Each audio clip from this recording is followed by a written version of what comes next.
se eu considerar imposto como roubo, essa crença de que o imposto é roubo vai afetar a minha forma de lidar com a palavra de Deus e com os valores éticos e a minha relação com o Estado? Certamente que sim. Eu queria começar com esse segundo questionamento. Se eu parto do pressuposto de que o imposto é roubo, e eu vou encontrar, uma hora ou outra, como cristão, a ordem clara e explícita de Jesus Cristo e de Paulo de que eu devo pagar impostos, eu vou ter que tirar uma implicação terrível disso. É que, a despeito de uma ética básica, roubar é errado, roubar é pecado, roubar é injusto, o Estado parece estar acima disso, porque Jesus e Paulo estão dizendo, olha, é certo que roubar é errado, mas isso não cabe ao Estado. Isso parece que dá uma carta branca ao Estado a fazer o que quer que ele venha fazer, e o cristão fica completamente sem qualquer tipo de critério para avaliar os limites éticos do Estado. Então, eu acho que acreditar que o imposto é roubo e acreditar na ordem de Jesus e de Paulo de que eu devo pagar imposto é um problema ético grave, a não ser que você faça algum tipo de malabarismo em Romanos 13, nos Evangelhos, para dizer que aquilo que Paulo fala de imposto, aquilo que Jesus fala de imposto, na verdade não é o que nós temos de imposto hoje. É um outro caminho, que eu acho que é um malabarismo exegético extremamente forçado. Uma outra questão que se levanta é por que muitas pessoas acreditam que imposto é roubo. Pelo que eu tenho visto, eu não posso falar por todas as pessoas, mas aqueles que eu tenho visto geralmente questionam a legitimidade do Estado.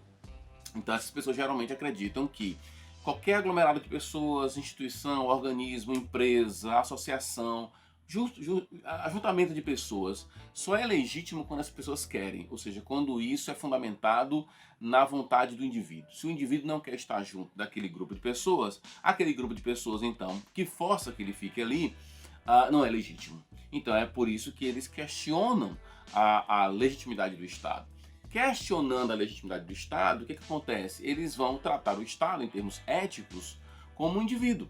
Ou seja, eles vão lidar com o Estado como se estivesse lidando com um indivíduo qualquer. Como seria? Acompanhe aqui o raciocínio. Seria mais ou menos o seguinte. Se o indivíduo não pode me forçar a dar meu dinheiro para ele, se isso é coação, se eu estou sendo coagido a dar esse dinheiro, então isso é roubo. Contudo, nós sabemos que existe uma ética básica no cristianismo, não matar, não furtar, enfim, nós sabemos os mandamentos básicos do Senhor. O que acontece é que, além dessa ética básica, aprendemos no Novo Testamento, no Antigo Testamento, que existe uma ética específica para certo tipo de pessoas. Pais, filhos, empregados, patrões, esposa. Então, essas pessoas, reconhecida a função delas, a existência dela, a legitimidade de suas funções, a ética delas é diferenciada. Aquilo que Deus exige de mim como pastor não é o mesmo que ele exige de outras pessoas. Então existe uma ética pastoral, existe uma ética para os pais, existe uma ética para os filhos. Então, se eu entendo que o Estado é legítimo e o Novo Testamento claramente ratifica a legitimidade do Estado, então existe uma ética para o Estado, com seus direitos e deveres distintos. E um dos direitos do Estado, segundo as Escrituras, é cobrar impostos. Com isso eu não estou dizendo aqui, e nem corroborando todo o modelo de Estado, nem dizendo que o imposto necessariamente sempre é bom. Não é essa a questão. Mas o que eu estou querendo dizer é que por trás da declaração o imposto é roubo, existe um questionamento da legitimidade do Estado, o que a Bíblia não corrobora, e também um tratamento ético que eu penso que é falacioso, porque está lidando com o Estado como se estivesse lidando com o indivíduo.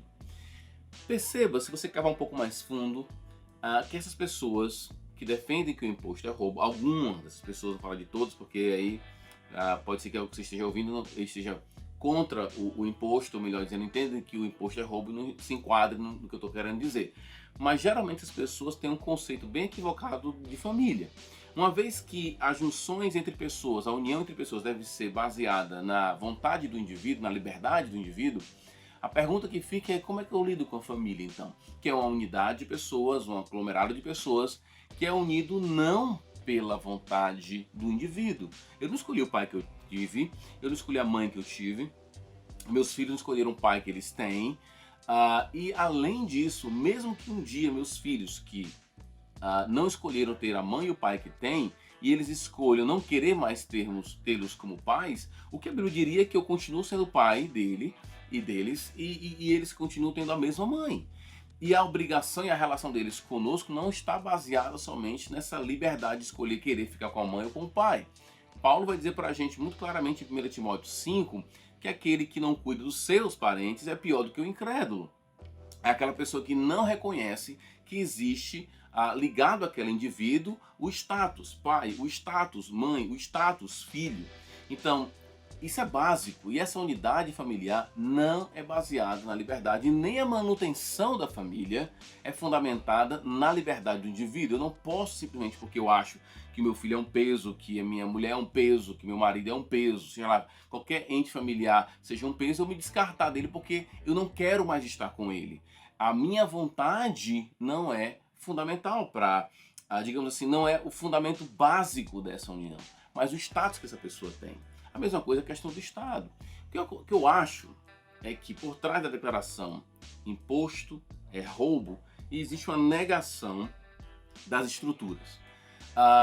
O Estado ele é algo da criação, eu não vou entrar nesse mérito, mas o fato é que a Bíblia reconhece o Estado como uma instituição legítima, com seus direitos e deveres. Então, assim como o pai, assim como a mãe, as relações humanas, na relação com o Estado, com a sociedade, que é um conceito mais amplo do que Estado, essas não podem ser baseadas somente na minha liberdade individual. Essa é a questão. O que eu acho é que essa discussão toda, por trás dela tem aquilo que alguns teólogos reformados chamam de essa tensão entre liberdade e natureza, ou liberdade e estrutura. Existe uma estrutura estabelecida entre os seres humanos, nós somos unidos não necessariamente por nossa liberdade individual, e as pessoas, em nome da liberdade, sacrificam a natureza, sacrificam as estruturas. Existe uma estrutura chamada Estado, existe uma estrutura chamada família, e eu não posso, em nome da liberdade, negar aquilo que está posto. Eu acho que por trás da declaração imposto é roubo, existe um questionamento com respeito à natureza das coisas. É isso que eu posso ter lhe provocado, ajudado de alguma maneira. Valeu, abração.